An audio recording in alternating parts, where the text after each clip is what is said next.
Pelican with some very soft mangoes, a closet full of skeletons and terry cloth kangos. Hey, what's going on? It's Mango Kango here, and before I really get into this as to why there are problems with this game right now and how they can be fixed, I want to just say I do love the game, and I do not by any means mean this to be me directly pointing hate towards the game or any disrespect to Dude 1, because obviously everyone has the reasons for doing certain things, and people are busy and they don't always have time for certain things. However, I'm not gonna simply ignore the fact that this game is dying, and its reasons aren't really that notably hidden, is a good way to put it. I think it's fairly obvious why it's dying, and I'll get into that in a second. So, firstly, obviously this is pretty obvious for many people who've been playing for a while. House limit. If I press this X right here, I'm at 94%. Okay, well he's got the outside decorated, right? That's pretty cool. Let's go inside. Surely the first floor has a lot to offer. Okay, there's nothing in here yet. I'm at 94%. Okay, well let's see what's on the second floor. There's nothing really here. Okay, how about over? Okay, there's nothing there. It says there's a car over here. Let's see. Okay, there's a car. Obviously this shouldn't account for 94%, but I'll give it the benefit of the doubt. Let's see if there's anything on the third floor, and there's nothing on the third floor. No surprise there. So if you're new to understanding how Pizza Place works, or what the house limit even is, it basically stops you from overhauling your house with a too high amount of furniture, which can cause like a data overload on the game. Now, obviously I don't know all the technical stuff when it comes to this, but I do know that simply only this backyard should not account for 94% of my house. And in my other house, just to back this up, it's already at 64%, and I really realistically only have stuff on my first floor. So you're kind of stuck in this area where you have to choose, do I want to only work on the first floor, or do I only want to work on the backyard? Or do I want to work on the second and third floor only? When realistically, it shouldn't be this way at all. And most people that go all out with their designs, or even people who make houses that are moderately highly detailed and stuff like that, they don't even do anything with the garage because they can't really do anything with the garage. Because more than likely, even if you have room, ideally for all three floors, the first, second, and third, you're probably not going to have much room left for the back, and definitely not for the garage. So let's look into some technical things first. First and foremost, a decal actually takes up way less data than you would think. In fact, it takes many decals to even take up a 0% at the bottom, which is surprising considering they take images from the marketplace, which you would think takes up data more than an item in the game that's already pre-programmed, but that's not really the case. I think it works directly with what the item actually is and stuff like that. Like these bowling pins, for example, take up a whole 0%, whereas this light doesn't take up a full 0%, but if I place two of them, it does. And the reason for this is more than likely because this has assets that, you know, they can move and stuff like that. That's more data that it has to keep in for memory and stuff like that. Now, obviously, the typical response to this, and my first response was, okay, raise the build limit, right? Like, why is it so low? But realistically, we have to look at it from a viewpoint in which it is actually extremely high. The amount of data that's being processed for each house creates so much of a overwhelming amount of memory that people tend to lag just from someone joining the game. Okay, so if it's not the data itself that's limiting it, like if this isn't the problem here, if we don't need to raise it, how can we prevent this problem from not only creating less lag, but possibly saving building as we know it? Well, I think the easiest example is to look at these stairs right here. So when you look at these stairs, you might be thinking, okay, maybe it's 4 objects, maybe it's 3, one for the 2 sides and one for the middle. Or maybe at most it's 8, right? Well, you'd be wrong. Not only by double, but I'd argue by triple, if not more. Because each stair consists of 5 across, and then 5 more underneath to get that under area covered up. So if we do some simple math, 1, 2, 3, 4, 5 times 2, that's 10, times 4, because there's 4 sets of stairs, this would come out to 40 objects. But what the hell? That's ridiculous. Like, it's cool. Obviously, I think it's very cool that we can make stuff like this and that it's made out of these objects, but for the typical user, they're not going to want to do this. And who the hell wants to put 40 objects down meticulously, besides people who are like way too into and actually like designing and get like satisfaction from doing it? Most people don't, so it's ridiculous. And then for obviously the middle ones is like, let's see, there's like 4 here, 4 here, so it's a little bit less here, but either way it's still like 20 something, right? So if I do a combination of these stairs right here, these stairs, and these stairs right here, instead of being 1, 2, 3, 4, 5 like it should be, because these stairs should probably be pre-modeled and pre-made so that they don't take up a bunch of data, instead it comes out to about, and this is just an approximation because I didn't want to count the middle ones, but I know the amount of these 4 for sure, and it comes out to 161 objects for 5 sets of stairs. Now, I think you'd have to be slightly crazy to think that that is, like, understandably okay, because realistically, and as much as I love this game, it's not. That's crazy.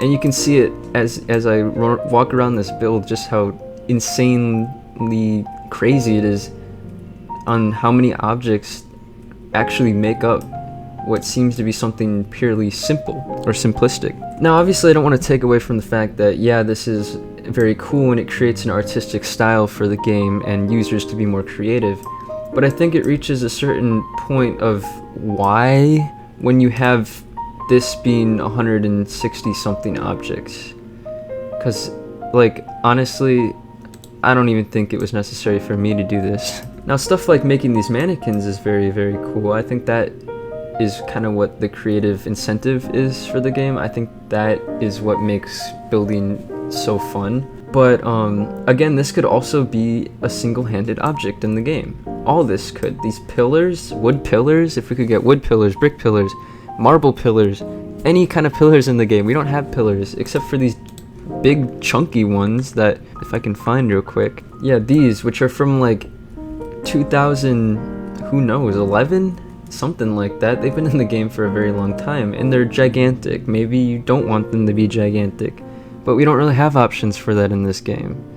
And it resorts to having to do stuff like this that requires like 20 objects or 12 for a single pillar. Now, I'm not saying to get rid of this stuff, but I do think we need more. And I know a lot of people are worried or scared of the change for this game because it's been the same or relatively the same for quite a while, but I think we've reached a phase that's well past the olden days way of doing things. We have a pet shop now, we have a truck, we have a slicer, we have a bunch of things that are no longer, the game isn't what it used to be, realistically. So I think holding on to the past is only hurting the game, and evidently it's just gonna disappear if we don't give it the support that it needs to actually make that change. Now, obviously, it's not up to me whether or not any of these changes happen.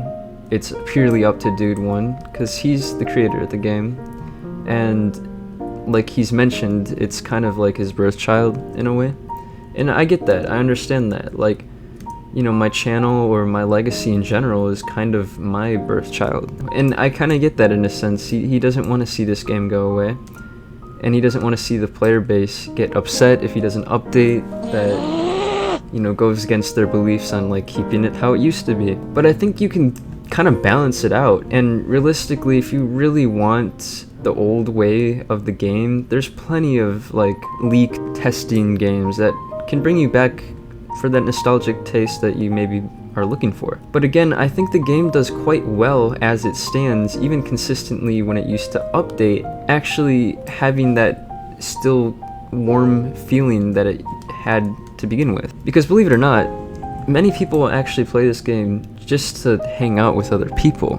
And just having new things that you can look forward to really keeps the player base going. But possibly the most overlooked part of this game that I think is now coming to Dude One's attention possibly is that the building aspect of the game. Now obviously it's not like a secret that he hasn't known that this is a huge part of the game, but I think it's more evident than ever that this is what is keeping the game moving more than simply making the pizza. Because a lot of the player base has already been here for a consistent amount of time. The ones who stay are probably the ones who've been here for a while, which have a lot of money, and what else would you do with that money than start building your home? Or possibly, I guess, spending it all on this $1 million pet over here. But again, it's that new stuff like that would actually keep those players in the game. And it's those players that you realistically want to keep coming back because they spend the most time and probably the most money buying furniture on your game. So I highly encourage that shouldn't be ignored. Now getting into furniture, what needs to be done? Well, not what happened last time. So if we go all the way back to, I don't know when this was, but I'll have it on screen. When Dude 1 decided furniture update time, and everyone went, holy shit, this is f***ing awesome, right? Except what we voted for, which was very cool that he let us vote, I'm not gonna lie. But we were completely backstabbed, in my opinion, and you'll see what I mean by that in a second. So it promises things like Xbox, kettles, what else was there? Like a trash bin, some other, doohickey stuff, whatever. Oh, and the washing machine, very important part, washing machine, right? And it was announced that this one was to be the one that would win. So he started working on this. Arguably, this update was actually pretty quick to come out, which was great. Everyone likes a quick update, but to everyone's surprise, there was no Xbox, which could be copyright reasons, but you still could have given us a video game console, right? No washing machine, no kettle, and I'm pretty sure there were some other missing things as well. However, to replace a bunch of those objects, we got food items. Yeah, food items, right? So that's very cool. No, it really wasn't that cool. I'm sorry for anyone who actually likes the food items. Now, why would I say the food items aren't that cool? Well, we were already able to kind of do this with the player head's accessory display in the game. You're able to already get food on plates and stuff like this. In fact, we were able to get probably more than the update was able to offer in terms of like the food and stuff. Okay, then why am I so upset about the food then, if it wasn't that bad? Well, it's because this food that we got accounted for more than half of the furniture items that we got. Now, I'm sorry, in my opinion, food isn't furniture. It really isn't. Food's food, and I was expecting what was promised, so you can understand my disappointment at first. However, I kind of just grew to understand it. And then time went by, and then I was playing a game called Neighbors, which is kind of popular, so you probably know what it is. And, I noticed, hey, isn't that one of the models from work at a pizza place on the wall, the coat hanger? And to my surprise, it was. Now, obviously, he didn't take the asset from the game Neighbors. The game Neighbors takes their asset from Roblox's original home asset. And it's also no surprise that Dude 1's been using other models on the marketplace for a while. But it just baffled me that the original home that Roblox made, there were 5 assets taken from here. Just blatantly taken, super obvious. Same color, everything. And to me, personally, it just felt like a slap in the face. We've been waiting for that furniture, well, just a furniture update in general, for such a long time. And then it came out, and then not only was it mildly disappointing and full of bugs, like the knife showing through the bottom of the cutting board, and the cutting board doesn't even properly sit on a countertop. It hovers above it. And again, that argues or begs the question, are there even QA testers that QA test? And I mean, the answer is yeah. I mean, I know there's QA testers, but I can't imagine that that was even QA tested. It had to have been sent through before a QA test. Half the furniture couldn't be colored, and you know, some of it, the hitboxes didn't even work.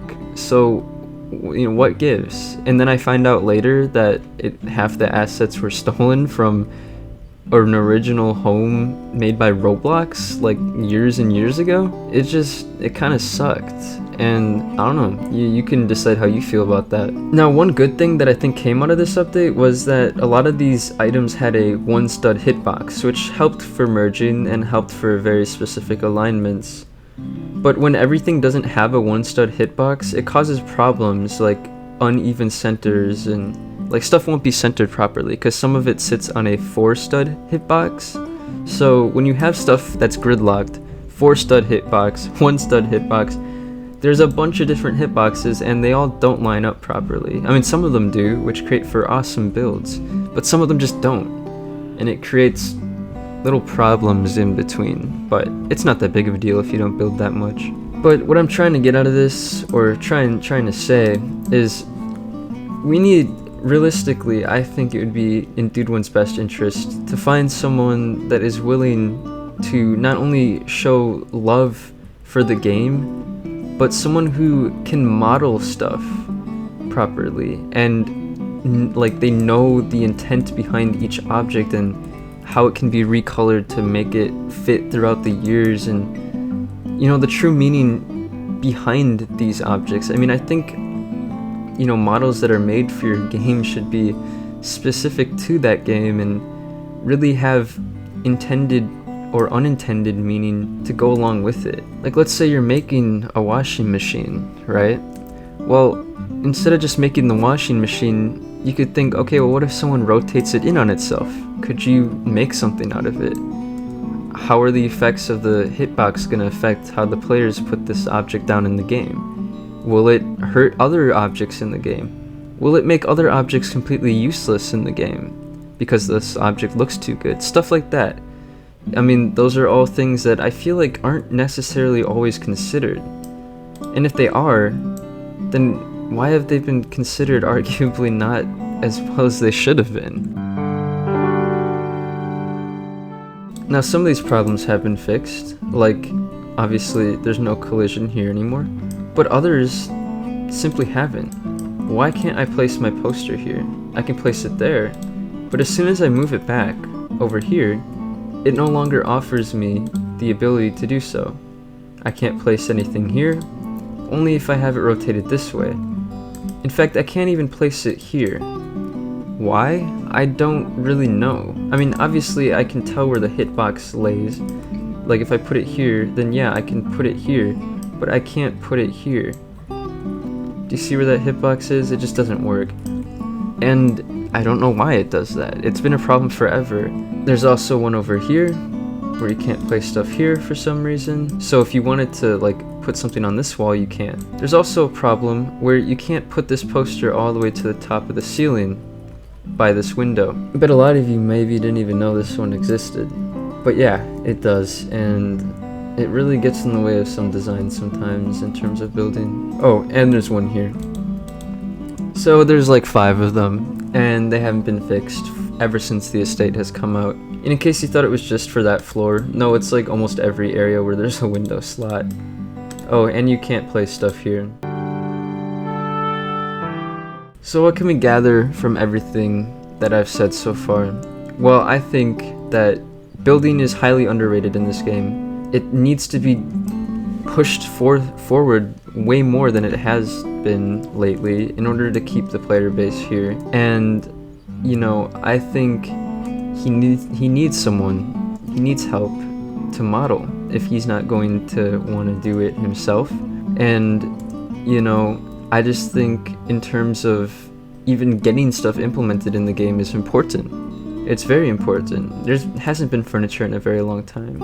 And these furnitures, in order to fix this build limit issue, they need to be fully fleshed out furniture that actually have purpose rather than just being a furniture item. Like, we need stairs, we need glass, simple stuff that isn't directly something that is like an object in and of itself. Does that make sense? Like, just building material. That way we don't have to use so many objects for thin walls. Because right now, for my other house, I'm using these map boards, which weren't even intended to be used as walls, as a one stud thin wall, because they work really well. But it costs 900 per area, like per square panel. That's crazy. So it's like I'm spending like 3,000 coins or 5,000 coins. No, definitely 5. Holy crap. Now that I think about it, that's both sides. So if you use both sides of the wall, it's like you're talking like possibly 10,000 coins just for one wall. And yeah, I mean, I haven't even gotten much into the cost of things, but I think it's no like hidden thing that the cost is ridiculous too. Each of these clocks, 800. And each laptop, I think is like 850. These stairs are probably like 50,000, if not more, just for these stairs. And that goes for other things like the map boards I was talking about before. They're all 900, but they work good with walls. Since we don't have walls in the game that are thin, then you have to spend like 10,000 just for one thin wall that you can put decals on. I mean, let's think about it for a second. It's ridiculous. It really, it's completely crazy. But we still do it because we love the game. And I hope that Dude One can see that we truly do, and that it needs to be changed. A lot does. And even rotation. I mean, this building thing, it isn't working that well. Well, I hope you learned something, maybe a little bit more about just my take on how building is right now, and why I personally think the game is having such a big decline lately. I mean, obviously there's other factors too that aren't just the building part, but since I feel like I'm responsible for a portion of the building community, I wanted to share why there's been such a problem lately, and why it's actually just difficult in general to do anything with building anymore. There's not enough content, there's not enough new things, there's just nothing to look forward to, at least right now. So with that, hopefully we can see some change soon, but part of me is a little unsure about that. I'll see you guys in the next one.